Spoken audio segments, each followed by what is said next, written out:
This is the part where a booktuber that's really funny would make some kind of joke about how they spring forward a little bit on their TBR because they've already started to cheat a little bit on some of their books in April, but I wouldn't do that to you guys.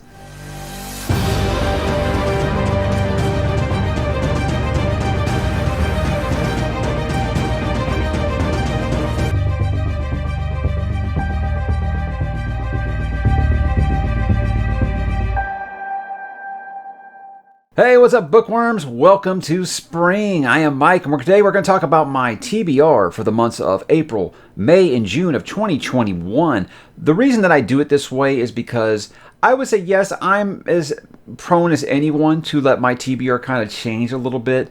But since we're on so many read-alongs and stuff, there's a lot of stuff that's locked on, so I feel safe doing it 3 months in advance. And also, and I don't mean this in a derogatory term to any other creators out there, I don't have a hard time coming up with content.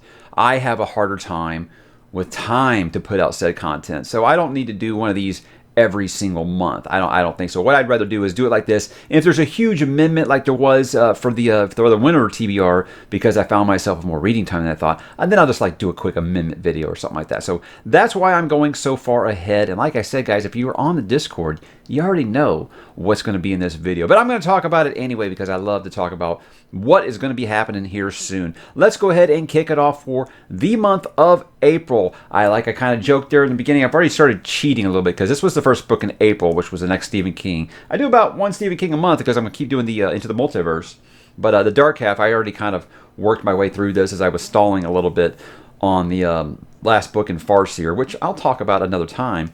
But yeah, so obviously this was on the list, but it's already done. I'm going to finish Shadow of the Gods by John Gwynne. Been kind of intentionally taking my time on this one because my review's not going to come out until about a week before the actual release of the book, which is May the 4th. But you guys know how I feel about John Gwynne at this point on the channel. No different. It's John Gwynne, man. Like I said, besides Abercrombie, this is my favorite guy working in fantasy right now, and I hope you guys will go ahead and pre-order that, pick it up or something, because I think you're going to be happy, especially my Vikings fans.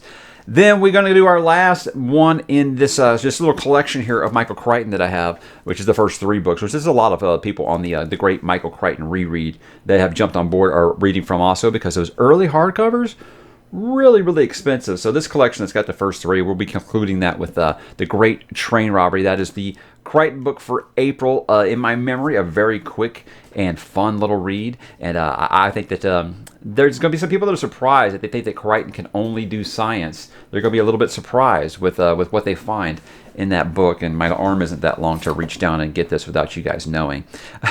Then, bucket list item. I'm finally going to be starting Hyperion, guys. And this is suicide doing this the same month as a Malazan book. But yeah, I'm not putting this off any longer.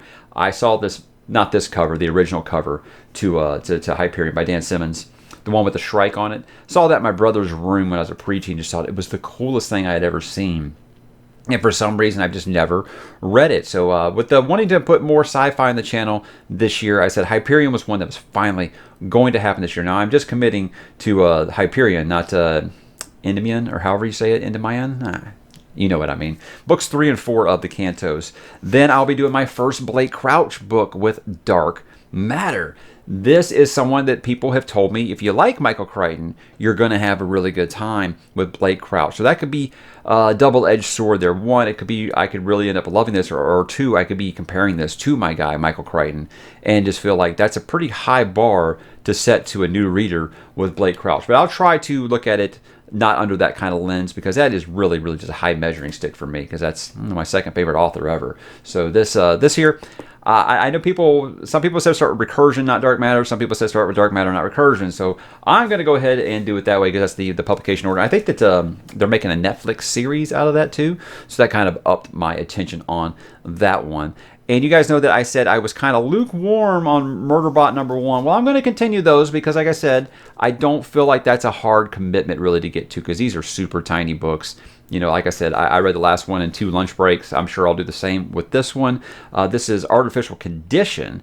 And so, yeah, I'll definitely be continuing that. A patron was nice enough to pick this up for me. And I said, well, that's a very nice gesture. I have no reason not to continue it, right? And then the big one, guys, the read-along on the channel. Now, the Michael Crichton read-along, that's kind of a side thing. The big one on the channel is Malazan. And we'll be going back into it for Memories of Ice This is the book that everyone says, not everyone, the majority, the overwhelming majority that I hear say this is their favorite book in the series.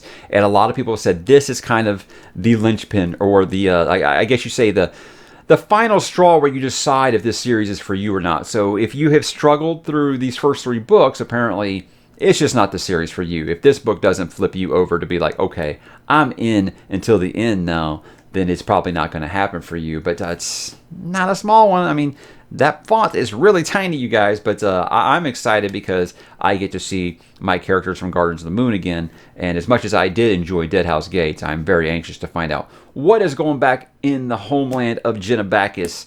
And yeah, that'll be ending the month with that, probably rolling into May. Speaking of May, let's talk about May. Now, when you get into May, you start to see you can kind of crack the code a little easy here.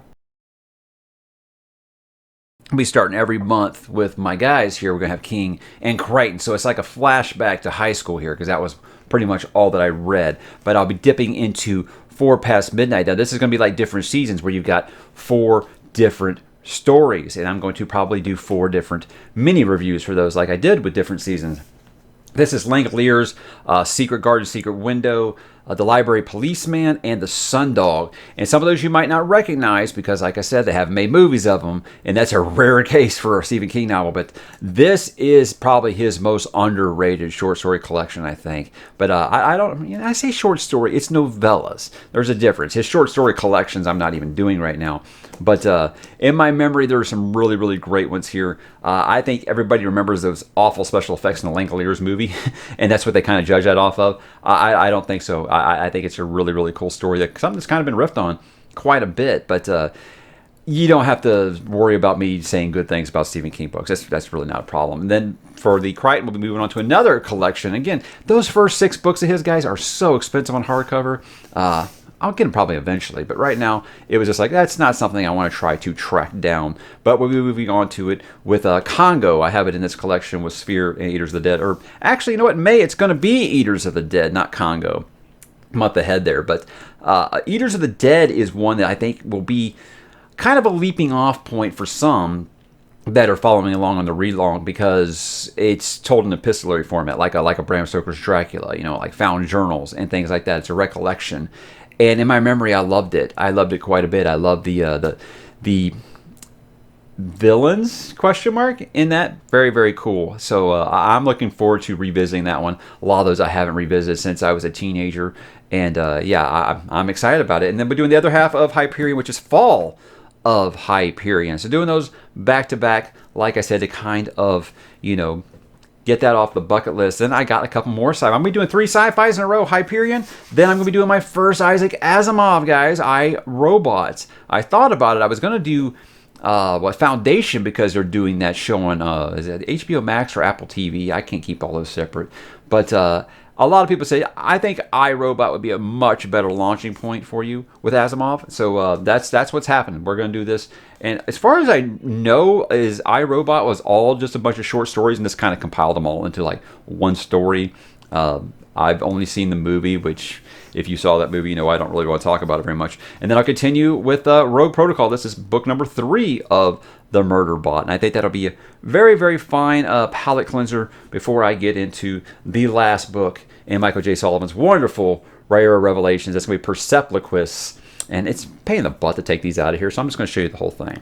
But I'm very, very excited to finish Rare Revelations, because Royce and Hadrian, so good. And a quick little sneak peek for you, I'm going to be in May to celebrate the ending of that. I am going to also be doing a Why You Should Read on Rare Revelations, and then I will be speaking with Michael J. Sullivan on the channel about the series. And I always look forward to any time I get to talk to a published author, especially one that I enjoy as much as I appreciate MJS. But that leads us, guys, into the month of June. So again, same format. We start with my guy King and then Crichton. We're going back to the Tower for The Wastelands, a book I think is very popular among Dark Tower fans, and in my memory is my second favorite in the series. So I hope it holds up there in that regard. I think it will. This is the first time you have your kind of your final form of the quartet being formed. And again, you have so many flashbacks to his love for the Hobbit, his love for the Wizard of Oz, all those fun things that made the Derek Tower as quirky and special, really, as it was. And I can't wait to go back there and see my guy Blaine. Is that the coolest cover or what? Because Blaine, the insane mono train, is really, really fun stuff. And then we'll be getting into Congo, guys. And I think Congo is one, again, when you get into anything Crichton, people immediately think of some of those really bad movies, and Congo is one of the worst. But the book is phenomenal, and I hope people will still be joining me along on that one as we continue to go through, because we're going to start getting into some of the really heavy hitters of Crichton, starting here, Congo, Sphere, Jurassic Park, all those that you recognize by name, and I can't wait to do it. Now, something I'm trying to do this year is not start so many new series, because it can be problematic if you think about like what happened to me in 2019. Sometimes it works, sometimes it doesn't. The problem with 2019 is I decided I'm going to start 8 new series. I'm going to read book 1 of each, and then I'm going to read book 2 of each, and then I'll read book 3. Yeah, it didn't work that way. And there are some from that time that I still didn't finish, like Broken Empire, like The Demon Cycle, like The Witcher, because it just became too much while I was trying to do Wheel of Time. And so some of those just kind of fell by the wayside. So what I'm trying to do this year is I'll do one per month, like I did Farseer in January, February, March. I'm going to be doing Hyperion in April and May. And then over the summer, June, July, August, I'm going to be dipping into The Poppy War by R.F. Kuang, a book that people routinely tell me as Grimdark fans that I will really like. And it's weird because at the same time they tell me there's something I really like, they tell me how much it's like Name of the Wind, and you guys know how I feel about Name of the Wind. So I'm very anxious to find out what the deal is here and why people think that I would like that. I don't know if they're pranking me because they know how I feel about Name of the Wind, or if it's just that's just misrepresented. I don't know. But it was either going to be this or Empires of Dust by Anna Smith Spark, and I chose this one. So don't you guys make me regret it. But I've heard mostly great things about it, so I don't see any reason why I would dislike it. But you never know these things. You never, ever know. So that'll be my next series. Then after that, I'll probably get back into Robin Hobb.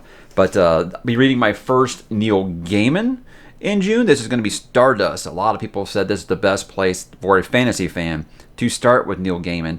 I've read Sandman, so I don't want to say that it's my first Neil Gaiman, but it's my first Neil Gaiman novel. Okay, so I've never even seen the movie of this, so I know nothing about it whatsoever. But it seems like one of those things, like you don't get your nerd card validated until you've read Neil Gaiman, and I don't know why I never have. A lot of people I know have read them and love them. I don't know. It's just kind of one of those things that's never really happened. Well, I'm going to make it happen this time. This is the year of making things happen in books I never thought I would read because I just kept putting them off. Going to continue with the Murderbot here. This is Exit Strategy, and we're just going to keep doing one of those per month, I think, because they're just so quick, and I hope that I am loving the series at this point since I'm committing to reading 4 of them. But I want to thank Medic for sending me those, because Medic, one of my patrons, these are outrageously overpriced. I don't know why a hardcover that is this small has a cover price of $23. Give me a break. What Tor? Come on, Tor. What are you doing? Anyway, so thank you so much, Medic. You are a god amongst men. And then I have to apologize to my guy Rockio for doing this. I did move Demon in White all the way to June because I did not want him to clash with Malazan and Dan Simmons. And I know he respects him some Dan Simmons, so he'll let that one slide. I don't know how he feels about Malazan. I don't think he's ever read it. I don't know. He's on the Discord. I'll have to ask him. But Demon in White, other than having one of the coolest covers ever, where the story ended in book 2, you really got to know what's going on. But as you can see, he's challenging Brandon Sanderson for who can have the highest word counts in their series. So I expect, I think he said book 4 is even longer, so I expect book 5 to be 2 volumes when he finishes up the Sun Eater saga. But wait, guys, there is more. There are some things I'm planning to do this spring if I have time. I have told you that I have found myself with more reading time than I planned. I do have some very heavy books in there, but if I do find myself having spare time, like I did last week where I just threw a Narnia book in there, or before that I threw Alice in Wonderland in there. Sometimes you can throw some of those shorter things in there. I'd like to finish off Stieg Larsson's Millennium Trilogy with The Girl Who Kicked the Hornet's Nest. I just finished The Girl Who Played with Fire, Red Girl with Dragon Tattoo like a year and a half ago, so it was a unexpected long break. But I'm not very much big for crime novels. I think Reading Later by Stephen King kind of got me back into wanting to read something crime novelish. So that's why I went back to the Millennium Trilogy. But I'd like to finish that off because I think Elizabeth Salander is like one of the coolest characters created of this century. Another standalone I'd like to do is Life of Pi by Jan Martel. I absolutely love that movie. Kind of a deal my wife and I have is, I'll always read a book and then we'll watch the movie together, regardless if the other person read it or not. So me, it was like rereading a lot of Stephen King and showing her the movies right after. With her, it was she did Memoirs of a Geisha and Life of Pi last summer, and we watched both of those. And I loved Life of Pi, the movie, so much. I immediately went out and bought the book. So I definitely want to get to it soon.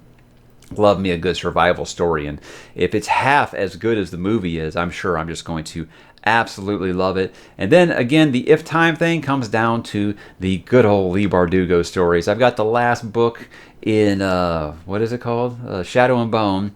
Sorry, book 2 really kind of warped my mind a little bit. And then the Six of Crows duology, which I've heard is much, much better. So, really wasn't very far to go to get there. But again, these are all if I have time. Depends on how things are going. Obviously, the read-along stuff, Malazan, Michael Crichton, Stephen King, that's going to kind of take priority because I do have ongoing series on the channel for all of that stuff. But everything else, scheduled to move a little bit, but I think we should be mostly pretty good. I think it's a good mix of fantasy and sci-fi. You're worried about the horror, guys. Don't worry, the horror is coming October. I'm not going to be doing nothing but horror videos this year, but it's going to be nothing but horror books that I read in October this year, and we'll talk about that when it gets a little closer. But I know you're probably like, what's up with the horror? There is going to be some horror filtered in later this year. Guys, that is what I've got on tap for spring. What do you guys plan to read? Drop in the comments and let me know, and I will talk to you there.